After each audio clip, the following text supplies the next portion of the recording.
안녕하십니까. 조지영 국어학원 진명여고 1학년 담당 강사 김나영입니다. 오늘은 2학기 중간고사에 대해서 말씀드리고 또 다가오는 2학기 기말고사를 어떻게 대비해야 될지에 대해서 이야기하고자 합니다.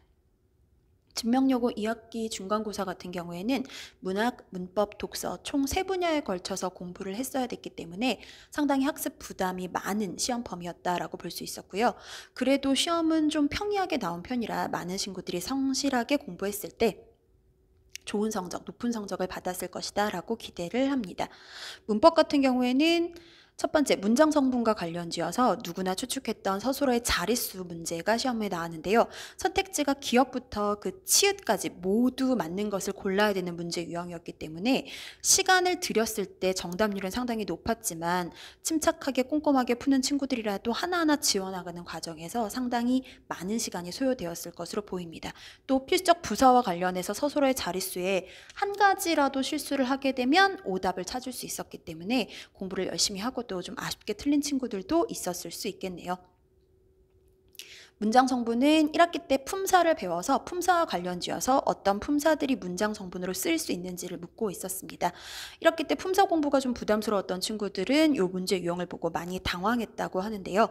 자, 각자의 어떤 그런 문장 성분들이 여러 품사들로 이루어져 있기 때문에 위에 예문을 보고 선택지에 그 용어들이 맞는지를 다 하나하나 분석하는 과정에서 주어와 보어를 헷갈리지 않으실 수 있어야 됐고요. 또 보어를 만드는 과정에서 대명사가 보조사와 복격조사와 같이 결합해서 보어를 만들고 있구나. 요 선택지가 올바르다라는 걸 찾아내기까지 나머지 선택지를 비교하는데 시간이 좀 오래 걸렸을 것으로 보입니다. 이번 시험 범위에는 문장 성분하고 더불어서 문법 요소가 시험에 이제 속해 있었는데 문법 요소 중에서 높임법에 대해서 먼저 묻고 있었습니다. 선택지를 보시면 요 문제를 풀 때 실수하신 분들은 대부분 앞에 그 예문을 보고 종결 어미를 통해서 어떤 대상을 높이고 있지라고 생각을 해서 이 선택지가 옳다라고 체크하신 분들이 있더라고요. 하지만 우리가 주체 높임을 실현하는 방법은 크게 선어만 어미를 통해서 실현하고 또 높임의 조사를 사용하거나 특수 어휘를 사용한다라고 했기 때문에 여기 종결 어미를 통해서 어떤 대상을 높이고 있긴 했지만 그 대상은 청자죠. 그래서 이게 주체가 아니구나라는 걸 골라내실 수 있어야 됐었습니다. 그래서 전체적으로 객체 높임의 특수 어휘를 4가지밖에 없기 때문에 다 외우셨고 그 객체 높임의 특수 어휘들을 사용해서 객체를 높였다. 선택지를 끝까지 비교하시면 답이 명확하게 3번으로 보이는 문제 유형이었지만 아까 말씀드렸다시피 1번, 2번에서 단순하게 종결 어미를 썼고 선어말 어미를 써서 어떤 대상을 높였기 때문에 뒤에 선택지가 다 맞는 것으로 오해될 수 있는 그런 문제 유형이었습니다.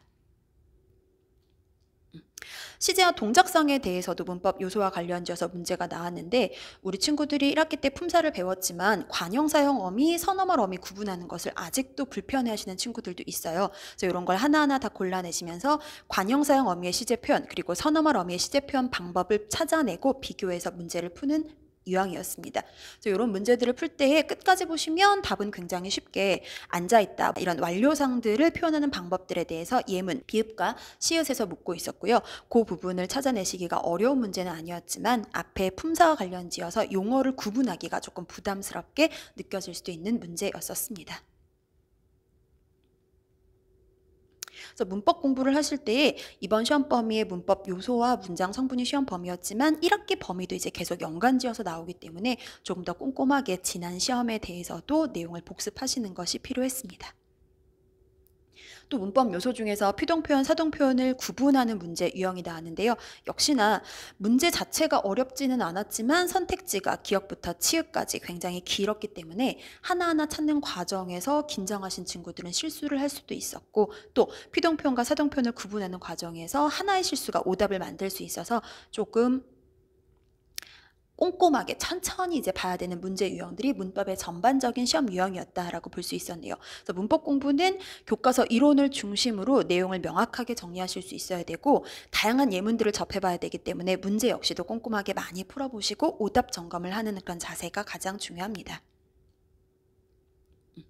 이 문제는 배점이 상당히 높은 문제였는데요.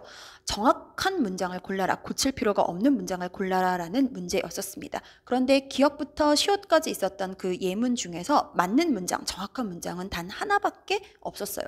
근데 우리 친구들이 정확한 문장의 개수를 고르시오라고 했기 때문에 하나부터 선택지 5번까지 5개까지 있었는데 용기 있게 하나를 고르기가 조금 부담스러운, 무서운 그런 이제 시험이었죠. 그래서 많은 친구들이 고민하다가 하나가 맞는 걸 알고 있지만 두 번째 니은의 그런 예문 같은 경우에도 중의적인 문장인 건 알고 있는데 이 문장을 굳이 수정해야 될 필요가 있을까? 이런 고민에 빠진 친구들도 있었다고 해요. 그래서 답이 하나보다는 두 개인 게 마음이 좀 편안하다라고 해서 두 개를 고른 친구들도 아쉽게 있었습니다. 실질적으로 정답은 하나였었고요. 이런 문제 유형 같은 경우에도 하나하나 다 비교하고 지워나가는 과정 속에서 상당하게 시간을 이제 소요했기 때문에 많은 친구들이 문법 문제 풀다가 그 뒤에 문학 푸는데 시간이 쫓겼다라는 이야기를 했었습니다. 자, 문법 문제 총 9문장이 나오고요. 전반적으로 다 선택지를 꼼꼼히 읽어봐야 돼서 문제는 쉬웠지만 상당히 시간이 많이 걸리는 시험이었다라고 다시 한번 정리드릴 수 있습니다. 그리고 독서 파트가 총 범위 4지문 중에서 3지문이 나왔는데요. 그 중에 첫 번째는 인문 분야의 지문. 사랑에 관해서 토마스 아퀴나스라는 철학자와 또 뒤에 칸트의 철학자의 어떤 견해를 비교하는 문제였었습니다. 그 중에서 토마스 아퀴나스는 인간의 모든 욕구가 다 선을 기본으로 한다, 선을 추구한다라는 이야기를 했었는데 이때 선이라는 것은 자신에게 좋은 것, 자신이 좋아하는 것을 가리키는 용어였죠. 따라서 지적 욕구나 감각적 욕구 모두 자신에게 좋아하는 어떤 자신이 좋아하는 그런 선을 추구할 수 있었기 때문에 얼마든지 지적 욕구와 감각적 욕구가 일치할 수도 있구나. 그런데 많은 친구들이 감각적 욕구는 좀 비이성적인 것, 지적 욕구는 지성에 의한 것, 그래서 둘의 욕구가 완전히 구분된다라고 생각하고 일치할 수 없다라고 오해를 한 경우도 있었다라고 합니다. 좀 많이 아쉬운 문제였죠, 틀렸다면. 그 다음 칸트의 사랑에 관한 견해를 보기 톨스토이의 생애에 이제 비추어서 응용하는 문제였었는데요.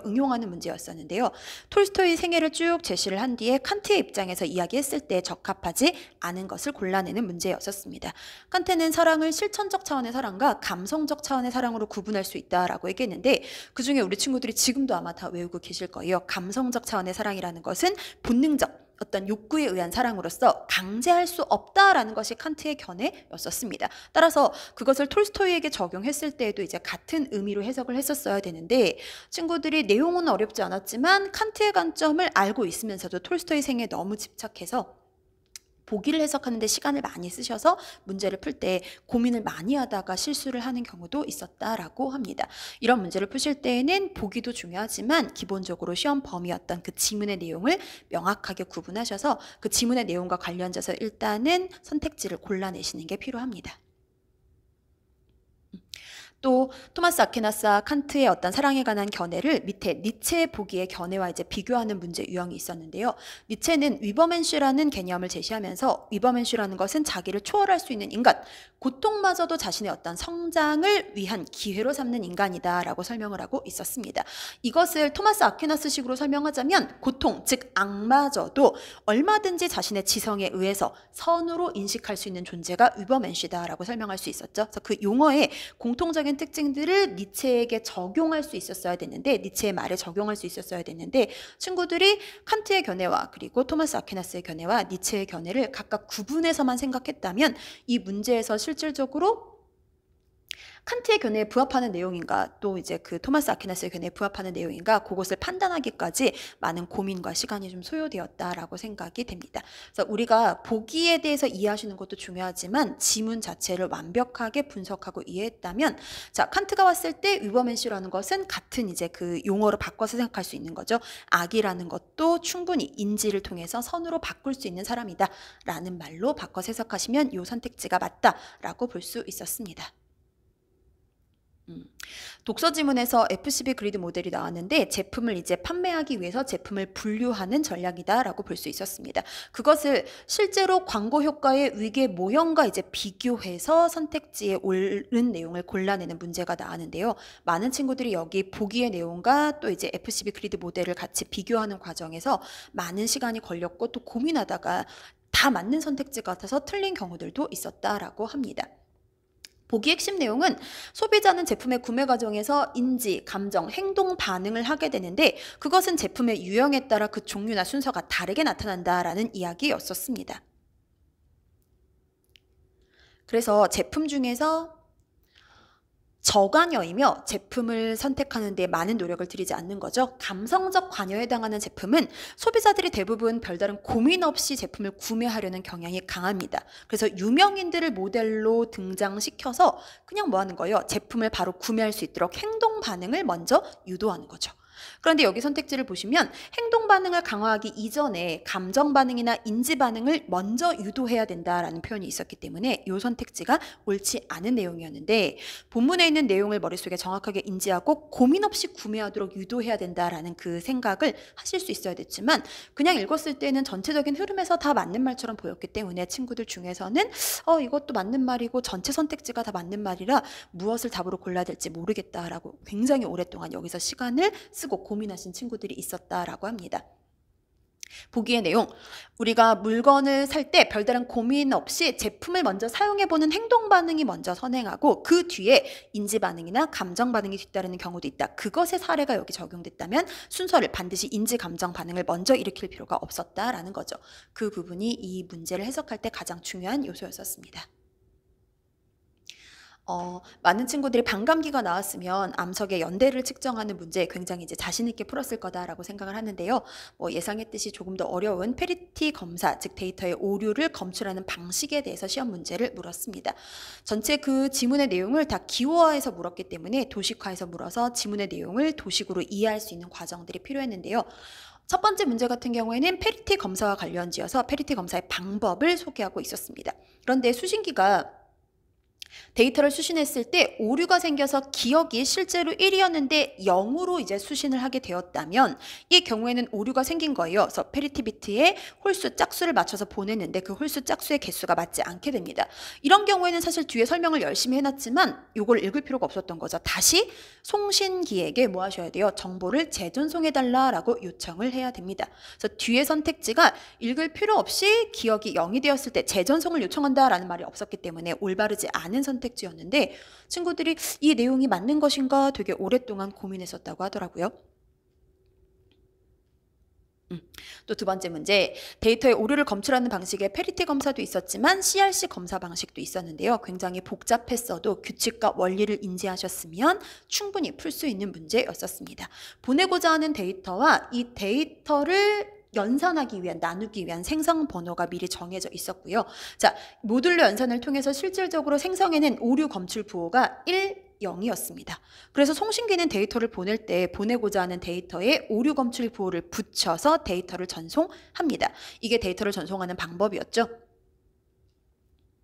그런데 선택지에서는 수신기가 아까 송신기가 보냈던 그 데이터를 받아서 뭐 하면 되는 거예요? 모듈러 2 역시 연산을 해서 이제 나머지 값을 0으로 만들면 오류가 없다라고 판단할 수 있었다라고 했는데요. 자, 이미 데이터를 오류 검출 부호까지 포함해서 받았는데 여기에다가 다시 오류 검출 부호를 붙여서 연산을 다시 수행해야 된다라는 표현은 얼핏 보면 맞는 얘기처럼 보이지만 사실 추가할 필요가 없었던 거죠. 그런 부분에서 적합하지 않은 선택지였었습니다. 근데 친구들이 데이터에 오류 검출 부호가 포함되어 있다는 것을 놓치신 분들도 있었을 것 같아요. 그래서 상당히 오답을 잘 유도해낸 문제였다라고 생각을 합니다. 마지막 문제는 많은 친구들이 문제의 의도나 문제를 내신 선생님께서의 어떤 그 문제의 핵심을 파악을 못하고 그냥 페리티비트의 개수가 짝수인가 홀수인가 이제 여기만 맞춰서 문제를 풀어서 틀린 친구들이 있었다라고 하는데요. 먼저 송신기에서 데이터를 보냈고 페리티비트는 제외가 되어 있었습니다. 그리고 1의 개수를 홀수로 맞춰서 보내기로 했는데 문제는 송신기에서 데이터를 보냈을 때 오류가 2개가 생기면 짝수개가 생기면 실질적으로 데이터에 오류가 있어도 빨간색이 오류예요. 그러나 페리티비트의 개수를 세봤을 때 홀수가 맞기 때문에 오류를 검출할 수 없다라는 이야기였었죠. 그래서 여기 자, 2개의 오류가 생긴 선택지들을 첫 번째에서 골라내실 수 있어야 했습니다. 또 이렇게 페리티비트를 보낼 때 입체적으로 행과 열을 구분해서 보낼 수도 있어요. 그래서 우리가 2차원 방식으로 보낼 수도 있는데 행과 열을 보낼 때에도 이 데이터를 반으로 나눠서 1, 0, 1, 0인데 지금 여기 오류 하나가 있었죠. 그리고 뒤에는 오류가 없어서 데이터를 보내는 과정에서 하나의 오류가 생겼습니다. 그런데 문제에서 요구하는 것은 짝수의 오류가 생기게 되면 오류가 발생했다는 건 알 수 있어도 오류의 위치를 파악하는 것은 어렵다라는 이야기였었는데요. 1번 선택지는 앞에 첫 번째 조건에는 맞지만 두 번째 조건에는 같은 행이나 같은 열에서 짝수의 오류가 생긴 선택지가 아니었기 때문에 정답이 아니었음을 확인할 수 있었습니다. 반면에 2번 선택지는 첫 번째에서 짝수의 오류가 있었고요. 빨간색이 오류죠. 그리고 두 번째에서 같은 열에서 두 개의 짝수의 오류가 있었기 때문에 이런 경우에는 뭐예요? 오류가 생겨도 오류의 위치를 파악할 수 없거나 혹은 오류 자체를 파악할 수 없다라는 문제가 생기는 것이 문제에서 요구하는 바 정확하게 드러나는 경우다라고 볼 수 있었습니다. 이 문제를 이해하고 선택지의 답을 골라야 되는데 아주 많은 친구들이 문제의 의도를 이해하지 못하고 단순하게 오류의 개수가 하나인가 두 개인가, 홀수가 맞는가 짝수가 맞는가 페리티의 이제 검사를 하는 방식을 그냥 예문에 적용했기 때문에 실수를 하신 경우가 많았다라고 합니다. 문제는 송신기에서 전송한 데이터를 수신기에서 받았을 때 오류가 짝수계가 생기는 경우, 같은 행과 열에서 짝수계 오류가 생기는 경우를 구분하는 유형으로 원리를 알고 나면 또 굉장히 쉽게 이해되고 풀 수 있는 문제였다라고 생각이 됩니다. 그래서 독서 문제는 전반적으로 평이하게 나왔지만 보기도 많이 응용해서 내셨기 때문에 보기를 또 읽고 분석하는 과정에서 시간이 소요됐고, 이런 기호화 문제에서는 문제 의도를 파악하기까지 친구들이 시행착오를 겪는 과정이 있었을 것으로 예측이 돼서 독서까지 풀었을 때 문학을 풀기가 상당히 이제 촉박한 시간이었다라는 얘기를 전해 들었습니다. 다음은 이제 문학 파트에 대해서 이야기를 좀 드릴 건데요. 고재종의 성숙이라는 작품과 또 슬픔이 기쁨에게라는 작품을 같이 비교해서 공통적인 표현법에 대해서 묻는 문제가 있었습니다. 우리 친구들이 의인법이 나온 시들을 다 묶어서 기억을 하고 있었기 때문에 충분히 답을 빠르게 골라낼 수 있었을 거다라고 생각을 하고요. 다만 의인법과 연관지어서 의지적인 태도가 드러났는가, 이 부분을 다시 한번 시를 통해서 점검하는 과정이 필요했다라고 생각이 됩니다. 슬픔이 기쁨에게와 연관지어서 이제 식구의 의미를 묻는 문제가 있었는데, 시를 우리가 충분히 해석하고 이해하셨다면 답을 편안하게 첫 번째 걸로 골라내실 수 있었을 것입니다. 이 시는 일반적인 사랑이나 일반적인 기쁨, 일반적인 슬픔의 의미와 다른 의미를 전달하는 작품이었죠. 오늘 이 시 같은 경우에는 기쁨이나 사랑이 부정적인 의미를 갖고 있다라는 거 친구들이 쉽게 골라내실 수 있었을 텐데요. 어떤 친구들은 고민할 때 선택지의 마지막에 있었던 이런 한방눈이 소외된 사람들에게는 고통이지만 소외되지 않은 자들, 즉 가진 자들에게는 기쁨이다라는 것을 이해하셔서 이 말의 의미를 오해하신 분들도 있었다라고 합니다. 한방눈이 소외되지 않은 사람들에게 행복을 주기 때문에 소외된 자들에게 더 큰 슬픔을 준다라는 말은 자세히 보면 틀린 말이죠. 그죠?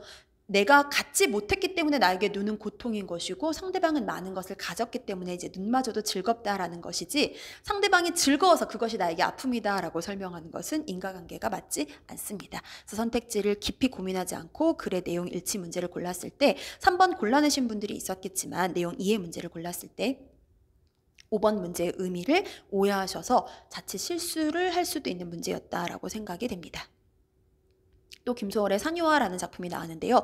이번 시험범위 앞에서 나왔던 슬픔이 기쁨에게에서 낯설게 하기라는 표현 방법이 나왔는데, 그것을 이제 산유화에 적용해서 시적 허용을 통해 우리가 익숙하게 알고 있는 시어를 낯설게 표현하고 있다라는 선택지가 있었습니다. 그런데 친구들 중에는 낯설게 하기는 슬픔이 기쁨에게 나오는 표현이기 때문에 산유화에는 적용되지 않는다라고 생각을 해서 이 선택지를 아쉽게도 골라내신 친구들이 있었는데요. 우리가 이번 시험범위 공부하면서 선경후정의 표현 방식을 가지고 있는 시는 없었죠. 그래서 정답은 마지막에 있었던 선지였었습니다. 그래도 많은 친구들이 끝까지 다 읽고 잘 찾아주셨는데 간혹가다 아쉽게 낯설게 하기는 슬픔이 기쁨이다 라는 생각을 가지고 선택지를 좀 좁은 시각으로 봐서 틀리신 친구들도 있었다고 보이네요.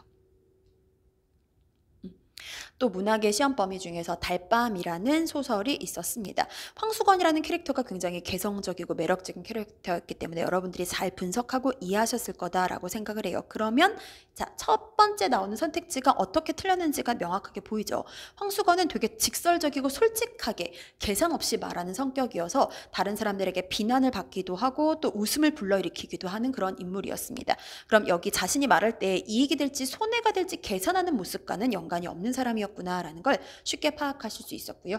또 일부 실수하신 친구들 참외 3개를 황수건이 장사에 실패해서 미안해서 두고 간 것이 아니라 장사를 시작하는 과정에서 나에 대한 고마움을 표현하기 위해서 두고 간 것이었다라는 거. 근데 이런 단어들이 꼼꼼하게 파악했을 때 틀렸지만 친구들이 봤을 때 전체적인 흐름에서 맞는 것처럼 보여서 아쉽게도 실수를 하신 분들도 있었다라고 들었습니다.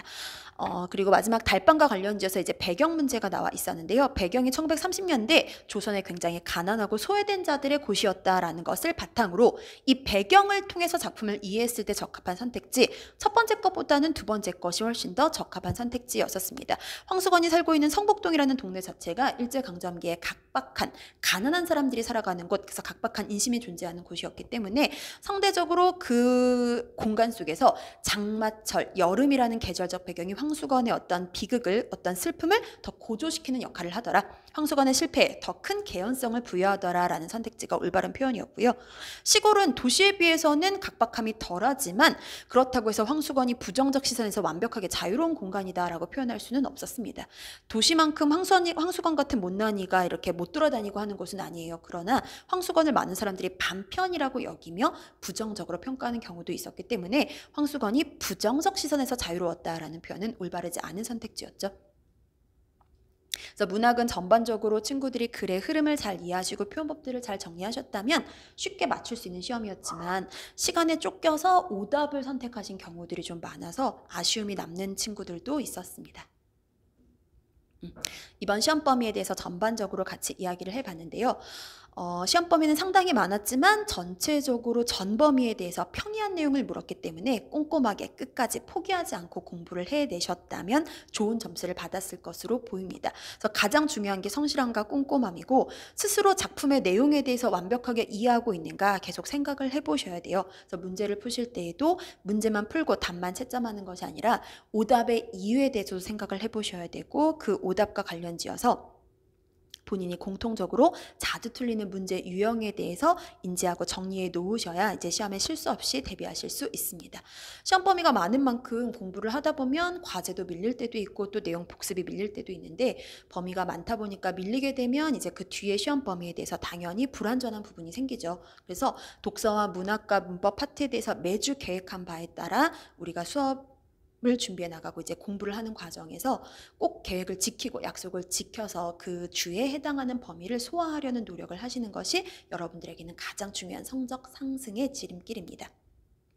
또 문제를 풀 때 보기들을 보시면 굉장히 학습 전 범위에 대해서 물으려고 노력을 많이 하셨어요. 그래서 어디 한 군데가 빠지지 않고 모든 범위에 대한 개념을 예문하고 같이 결합시켜서 문제를 내시기 때문에 여러분들이 문제를 푸는 것보다 일단 내용에 대한 이해를 먼저 잘 하고 계셔야 되고 그리고 나서 문제를 풀 때 그것을 반드시 내용과 연관지어서 해석하실 수 있는 그런 이제 습관들이 필요합니다. 이 내용을 바탕으로 2학기에도 가장 중요한 게 꼼꼼함, 성실함, 그리고 계획적인 공부 요 자세를 가지고 문제를 이제 대해 주시면 되고요. 문제를 많이 푸는 것보다 지문의 내용을 먼저 이해하시고 그 내용과 문제를 연관지어서 오답의 이유를 파악하기 위해 천천히 노력하시는 그런 자세가 필요하다라는 것을 말씀드리겠습니다. 감사합니다.